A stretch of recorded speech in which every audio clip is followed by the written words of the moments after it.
no meio da igreja, a inveja, a cobiça, no meio da igreja, a morte, lutas, guerras. Como isso é possível? Veremos isso no estudo da carta de Tiago.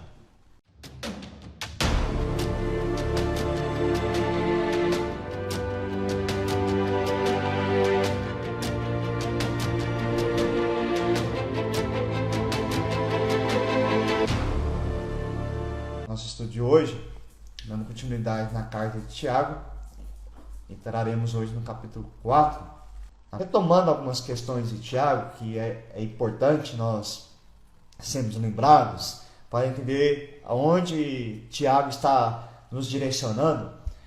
A ideia de Tiago sempre nessa carta é para que o cristão mostre a sua postura na prática do que ele crê, da sua fé. Se ele se denomina um cristão, ele tem que viver como um cristão em todos os momentos da vida. Inclusive, ele começa a carta falando a respeito das tribulações, das adversidades.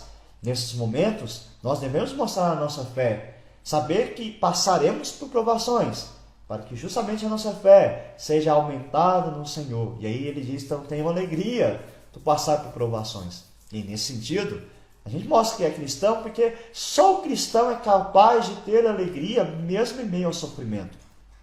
Tiago também vai dizer que se você mostra que é um cristão, quando você passa por dificuldades, e aí você não se entrega à prática do pecado. Pelo contrário, você foge do pecado.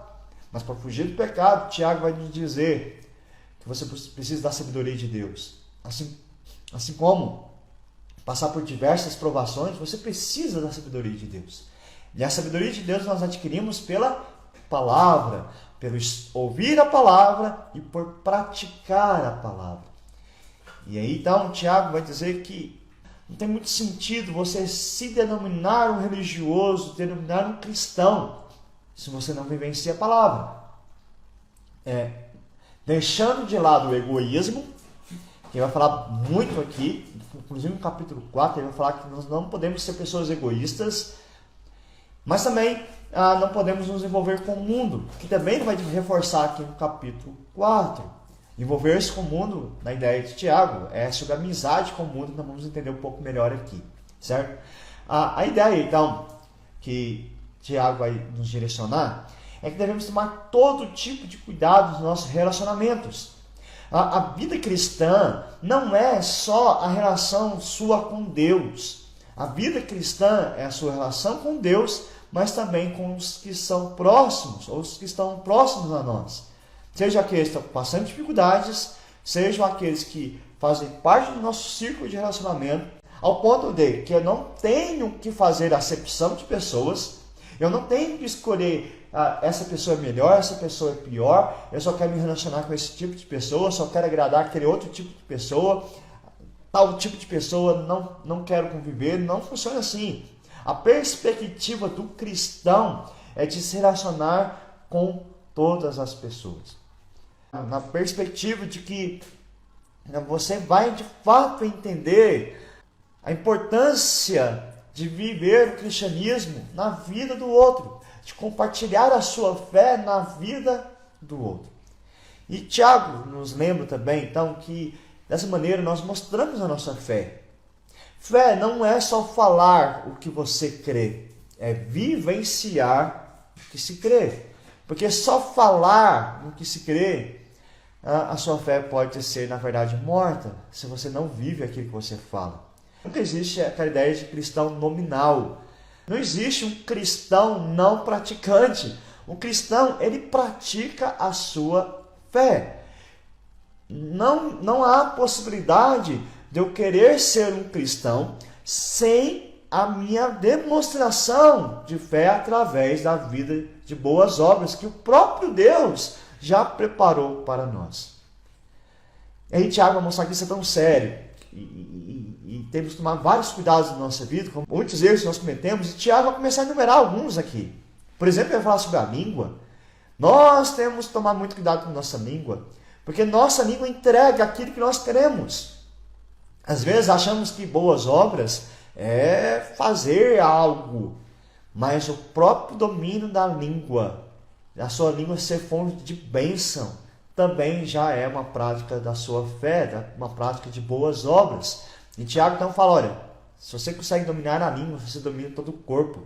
Ou seja, através da língua, você dá abertura para outros tipos de pecado. Nós vamos ver alguns outros tipos de pecado aqui na vida cristã, no meio da igreja, que Tiago alerta para que tomemos cuidado. E aí então ele vai colocar a ideia de que nossa língua deve ser fonte de bênção. E mais uma vez, Tiago vai falar, para isso você precisa de sabedoria, porque você sozinho não consegue dominar a sua língua. Porque você sozinho, seu coração sempre vai se encher de pecado. Você precisa da sabedoria de Deus o tempo todo na sua vida. Então perceba, irmãos, que até aqui, Tiago está colocando vários desafios que nós temos como cristãos. A vida não é fácil de um cristão, mas em todo tempo nós devemos buscar a sabedoria de Deus. Porque no momento que nós não buscamos a sabedoria de Deus, nós vamos cair nessas práticas pecaminosas. Seja nas tentações, seja na maldição que sai dos nossos lábios, seja na acepção de pessoas, e seja de coisas terríveis, contendas, como o Tiago vai dizer aqui no capítulo 4. Então, a sabedoria que vem de Deus, que é essa que interessa, porque é a sabedoria humana, de acordo com aquilo que você acha, Tiago vai dizer que é demoníaca, que é animal, essa não serve. A sabedoria verdadeira é a sabedoria que procede do alto. Não que, quando eu falo de sabedoria humana, não que, por exemplo, eu vou citar até alguns filósofos aqui, como exemplo, ou por exemplo, a ciência seja algo demoníaco, não é isso. Porque tudo que é verdade de Deus. Mas eu me basear a minha vida só nos preceitos humanos, naquilo que eu acho que é correto, está errado. Isso não procede de Deus. A nossa referência para a nossa vida sempre é o Senhor. E aí adentramos então no capítulo 4 de Tiago. E ele começa assim, só para vocês mostrarem uma ideia. Versículo 1 diz assim: de onde procedem guerras e contendas que há entre vós? De onde, senão dos prazeres que militam na vossa carne? Irmãos, essa pergunta aqui ele está fazendo para cristãos. Ele está escrevendo para a igreja. E como que isso pode ocorrer dentro da igreja? Não, pastor, dentro da igreja, guerras, contendas, prazeres. Ninguém busca isso no meio da igreja. Como não? Nós passamos por isso. Nós, de certo modo, todos nós provocamos guerras, provocamos contendas. De certo modo, todos nós, em algum momento, buscamos, mesmo no meio da igreja, satisfazer os nossos prazeres. E é isso que Tiago vai dizer, olha, isso acontece porque nós perdemos o controle da satisfação do nosso prazer. É uma busca desenfreada pelo prazer, pela satisfação. Irmãos, é isso que nos leva a pecar. Quando buscamos satisfazer a nossa vontade, aquela ideia, eu quero isso, e eu vou atrás disso, sim que isso seja a vontade de Deus, nós estamos pecando, estamos buscando nos satisfazer. E quando você busca satisfazer a sua vida, você está aflorando algo que nós chamamos de egoísmo. Egoísmo nada mais é do que você buscar satisfazer o seu prazer. E aí, nessa busca, você vai gerar conflitos. Porque quando você busca satisfazer o seu prazer, alguém vai ser prejudicado. E geralmente, esse alguém é alguém próximo a nós. Seja da família, seja da igreja, como é o caso que o Tiago está colocando aqui. Não há possibilidade, então, no relacionamento como cristão, eu buscar satisfazer a minha vontade. Porque quando eu busco a minha vontade, sem que essa seja a vontade de Deus, sem ser direcionado por Deus, a gente vai te direcionar para uma guerra, para um conflito, na busca dos meus direitos. Eu desejo Eu quero ser feliz. Talvez você já pensou isso, ou tenha pensado nisso na sua vida. Eu tenho o direito de ser feliz. A gente vai ver daqui a pouco que esse, na verdade, é um pensamento do mundo. Não é um pensamento cristão. Porque o cristão, ele não tem o direito de ser feliz. Na prática, ele já é feliz. Ele não precisa buscar o direito da felicidade. Você pode perceber que Jesus fala sobre o cristão ser bem-aventurado diversas vezes. E bem-aventurado é mais do que feliz. Então, quando você usa a expressão, eu tenho o direito de ser feliz, vou buscar a minha felicidade, você está dizendo que Deus não te faz feliz. Que ser cristão não tem felicidade. É que você não entendeu o que é o Evangelho. E aí, quando você não entende o que é o Evangelho, você está convivendo no meio da igreja de forma equivocada. E isso vai trazer transtornos no meio do povo de Deus. Tem um filósofo judeu chamado Spinoza, tem uma frase interessante, ele diz assim: muitas vezes tenho ficado pasmado diante do fato de pessoas que se vangloriam de professar a religião cristã, isto é, amor, alegria, paz, domínio próprio e boas obras diante dos homens, brigarem com uma animosidade tão rancorosa e diariamente demonstrarem umas às outras um ódio tão amargo, a ponto de tudo isso, em lugar das virtudes que professa, ser o principal critério da sua fé. Interessante isso, porque a igreja primitiva, o que chamava a atenção das pessoas ao admirar a igreja, ao admirar os cristãos, era justamente um amor. E Spinoza, que ele observa os cristãos e tem percebido que não é o amor que eles vivem, é o rancor, é a raiva. Por quê? Porque cada um busca o seu prazer. E Tiago então ele usa dois termos aqui para mostrar que não há essa prática do amor entre os cristãos, pelo menos em alguns exemplos, né? Não que seja em todos, claro que nunca é em todos, mas é uma observação que ele estava fazendo, que nós devemos observar também nos nossos dias. Que ele vai falar o termo de guerra e contenda. Ele está falando aqui de rixas por interesses pessoais. Hoje eu estava conversando com um colega pastor, que está numa situação da igreja, que um irmão denunciou o outro, porque eles não estão se entendendo e estão brigando, cada um está querendo defender o seu lado. Isso é tão triste no meio da igreja, tão triste. Isso abala toda a igreja. Tanto que ele usa a expressão que contendas, é a ideia que separa pessoas. Irmãos, igreja é o ajuntamento. Mas quando buscamos nossos prazeres, na nossa individualidade, na verdade estamos promovendo uma separação. Podemos até congregar no mesmo lugar, estar no mesmo lugar, mas isso não é ser igreja. Se pensamos apenas na nosso próprio prazer. A origem, então, que Tiago coloca é quando nossos desejos, pelo prazer, entram em conflito com os desejos dos outros. E aí vira uma briga. Cada um quer fazer a sua vontade. Tiago coloca a raiz de tudo isso. Isso vem dos prazeres que militam na vossa carne. Tiago coloca, olha, o problema não é do outro.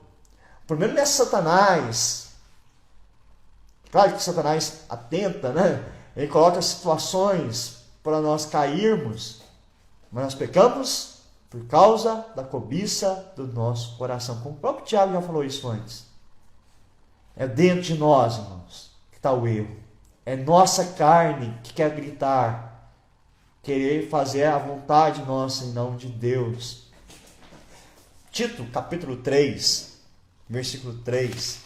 Pois nós também outrora éramos nécios, desobedientes, desgarrados, escravos de toda sorte de paixões e prazeres, vivendo em malícia e inveja, odiosos e odiando uns aos outros. Paulo está falando aqui que essa era a condição do cristão antes de conhecer a Cristo Jesus. Então não pode ter esse tipo de sentimento. Se há no nosso meio, irmãos, há contendas, desavenças, ódio, é que nós estamos esquecendo de quem nós somos, da restauração das nossas vidas, do novo nascimento que nós tivemos. Quando deixamos nossos prazeres aflorar, a nossa natureza pecaminosa começa a gritar mais alto.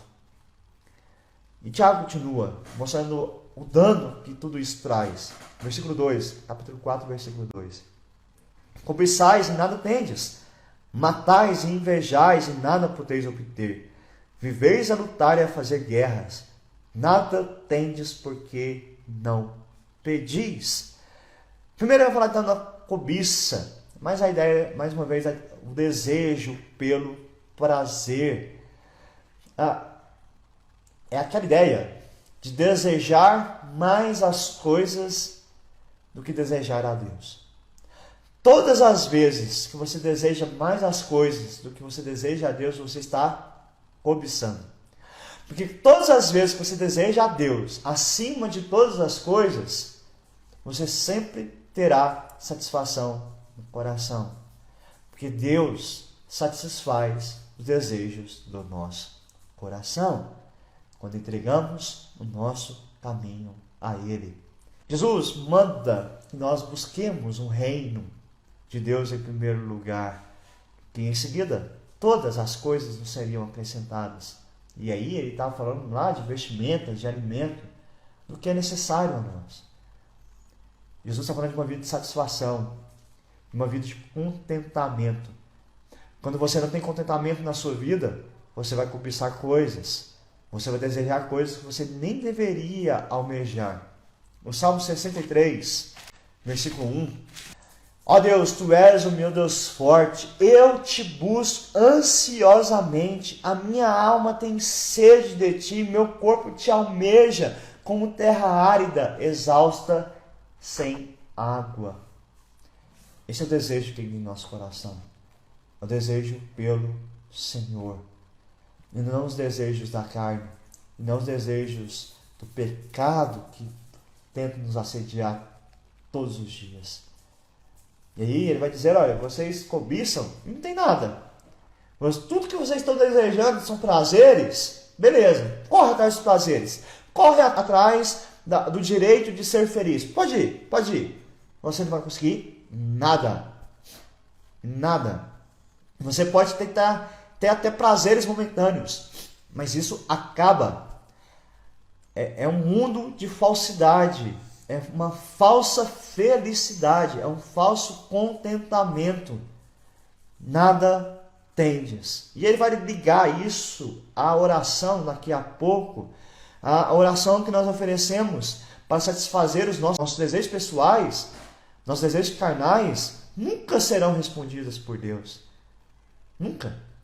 Quando você pede algo a Deus porque é mero desejo individual, Deus não vai satisfazer o seu coração. Deus não vai ouvir a sua oração.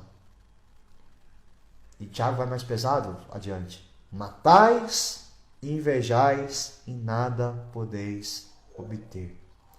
De modo surpreendente, Tiago coloca aqui a prática do homicídio,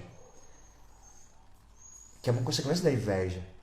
Só que a gente sabe que homicídio, como o próprio Jesus falou, não é só tirar a vida de alguém. Nós ferimos mortalmente pessoas com palavras, com ações, com desprezo. Então, Tiago coloca aqui que mesmo os cristãos, eles têm que tomar muito cuidado, porque eles podem atingir outras vidas de modo mortal. Tudo motivado por inveja, por rixas, por contendas, que afasta o irmão da comunidade, por exemplo. E o irmão fica vagando por aí. Nada podeis obter. Deus também não ouve a oração daqueles que têm inveja, daqueles que ofendem, daqueles aqueles que atacam os seus irmãos. E ele vai dizer ainda: viveis a lutar e a fazer guerra. Essa frase que repete e enfatiza o fato que a inveja vai produzir frustração. Nada tendes, porque não pedis. Quando Tiago fala que não pedimos, ou esses cristãos, né, que tentam viver a agradar os seus prazeres, não pedem o que devem pedir e escutam apenas o silêncio de Deus. Versículo 3: pedis e não recebeis, porque pedis mal, para esbanjardes em vossos prazeres. Oração que você faz pensando nos seus próprios interesses, pensando nos seus prazeres, não é oração que agrada a Deus. Jesus nos ensinou a orarmos: seja feita a tua vontade. Orações egoístas não agradam o coração de Deus. Por exemplo, se eu orar assim: Senhor, me dê um carro novo, é errado? Não é errado, necessariamente não. Agora, por que você quer um carro novo? Para esbanjar nos seus prazeres? Para aparecer? Para ter um status? Ou você quer ter um carro? Senhor, me dê um carro novo, porque com um carro novo eu posso dar carona para muitos irmãos, posso levar pessoas quando precisarem ao médico, posso levar pessoas para fazer consultas, posso encher meu carro de cestas de alimento para distribuir, posso dar carona, a gente está no trabalho. Para que você quer seu carro? Eu quero carro para poder ir para a igreja, chegar lá a tempo e participar do culto. Entende? Que não é necessariamente o que você pede, mas qual o objetivo? Como está o seu coração ao pedir certas coisas a Deus? Muitas vezes não temos, irmãos, aquilo que pedimos, porque não pedimos corretamente. Pedimos por causa do nosso coração egoísta. Queremos gastar, muitas vezes, em nossos próprios prazeres. E aí Tiago é duro, e tem que ser mesmo. Versículo 4. Infiéis. Deixa muito claro, quem vive dessa maneira não é fiel a Deus, não tem vivido o cristianismo. Infiéis, não compreendeis que a amizade do mundo é inimiga de Deus. Quando ele diz aqui sobre sermos infiéis, a palavra também é adúlteros. Seus adúlteros. Várias vezes você vai ver isso no Antigo Testamento, em que Deus usa essa metáfora matrimonial para descrever a apostasia espiritual do povo.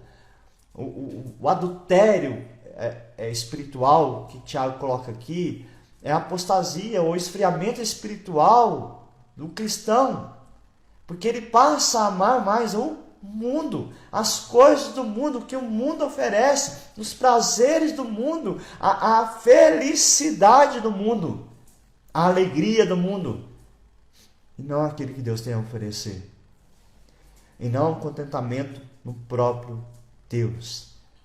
Isso é mundanismo, ou ser amigo do mundo. É eu buscar a minha alegria naquilo que o mundo está a me oferecer. O meu prazer está nas coisas do mundo. Seja poder, seja riqueza, seja sexualidade, seja o que for que o mundo tem a oferecer. Se isso é que torna contente, eu estou sendo amigo do mundo. Não é que Tiago está proibindo, a Escritura proíba você ter amizade com pessoas não cristãs. Não é proibido isso. Contudo que você as influencie. Você seja luz. Você transforme as vidas. E não você seja iludido pelas coisas que o mundo tem a oferecer. Um outro filósofo conhecido, Søren Kierkegaard, ele diz o seguinte: no dia que o cristianismo e o mundo se tornarem amigos, o cristianismo deixará de existir. Não há como, ao mesmo tempo, eu querer manter uma fé cristã e ao mesmo tempo ter os prazeres desse mundo. Isso não existe. É inviável, meus irmãos. Ou eu sou um cristão de fato e verdade, de fé e prática, ou eu sou amigo do mundo. As duas coisas não caminham juntas. Nos próximos versículos, ainda o Tiago vai falar o porquê disso. Por causa do cuidado de Deus para conosco. Não há mistura da luz com as trevas. O mundo está morto no maligno, nas trevas. Toda filosofia mundana, toda sabedoria mundana, toda alegria que o mundo oferece, ela é trevas. E não tem como desejarmos isso, aqueles que estão na luz. E há várias tentações, irmãos, que nos seduzem para essas trevas. Por exemplo, valorizar o que é temporário em lugar do eterno. O que é mais importante? Eu cuidar do meu corpo, da minha estética, ou cuidar da minha vida espiritual? É claro que é importante você cuidar do seu corpo. Você tem que cuidar do seu corpo, você tem que se cuidar. Isso não é errado. Agora, quando a minha motivação de vida é meu corpo e não Deus, eu estou compartilhando o pensamento do mundo. Quando eu me preocupo mais, por exemplo, em ir à academia do que ir à igreja, já não disse. Quando eu me preocupo mais com a minha dieta do que com o meu alimento espiritual, com a minha leitura diária da Bíblia, é algo a se pensar. Também uma outra tentação é a ostentação de bens. Você ter as coisas. Você trocar de carro sempre. Trocar de casa sempre. Você investir recursos. Não que essas coisas em si sejam erradas. Mas qual é a minha motivação? Qual é a minha motivação? Ter mais e mais até ganhar o mundo inteiro. É você conquistar. Quando você vive dessa maneira, você esqueceu que você é temporário aqui. O seu mundo não é aqui. A sua pátria não é aqui. Não gaste todo o seu investimento nas coisas dessa terra. Porque essa terra vai passar. O que virá é o novo céu e a nova terra. E esses vão desfrutar, se manterem fiéis ao Senhor. 1 João, capítulo 2, versículo 15.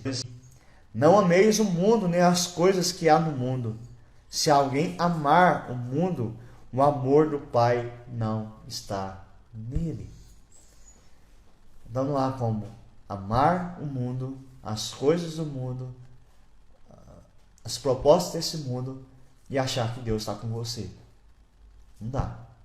Não dá.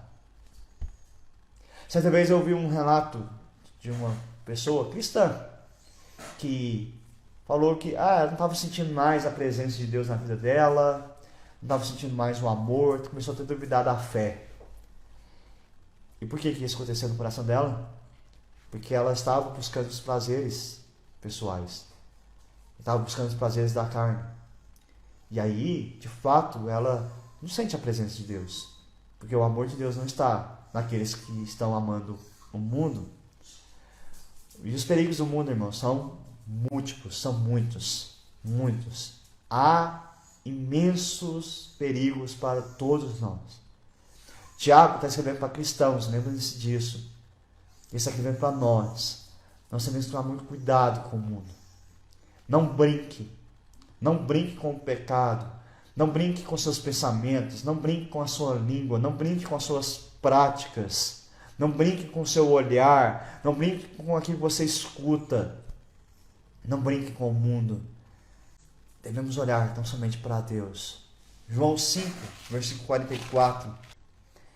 Como podeis crer, vós que acatais aceitais glória um dos outros, e contudo não procurais a glória do que vem do Deus único, que vem do Deus único, nós temos que viver para a glória de Deus, não para a nossa glória, não para reconhecimento um do outro, para o nosso prazer. A nossa vida é para o prazer de Deus. E aí, quando nós vivemos para o prazer dele, nós podemos desfrutar dele. E não há nada, e nem ninguém, melhor do que Deus na nossa vida. Diante desses versículos, temos algumas lições para nós. Primeiro, que é possível experimentarmos problemas em nossas igrejas. Como o Tiago coloca aqui, tem problemas terríveis. Não podemos fazer vistas grossas para que o fato que pode existir no nosso meio, disputas, guerras e contendas, mas temos que entender que devemos abandonar esse tipo de coisa. Devemos abandonar o egoísmo, a cobiça. Devemos abandonar a busca de satisfazer os nossos prazeres.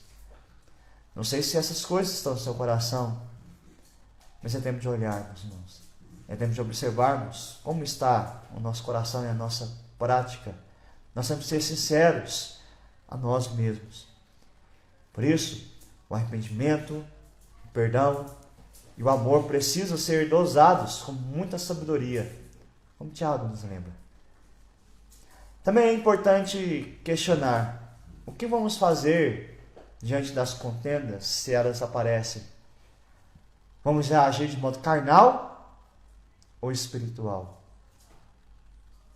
Não existe igreja perfeita, mas existe a igreja que sabe reagir ao pecado. Nós mostramos como somos cristãos quando o pecado está diante de nós, quando erramos ou quando o irmão erra. É aí que nós mostramos como é nosso entendimento da graça de Deus. Ou vamos permitir que a igreja permaneça em imperfeição e pecado, ou vamos tratar o pecado e corrigir, ou vamos só simplesmente desprezar aqueles que cometeram o pecado e falar, vocês não merecem estar aqui. Eu acho que o caminho é o do meio, tratar o pecado. É isso que o Tiago está ensinando aqui. Ele está escrevendo a igreja para tratar os pecados da igreja.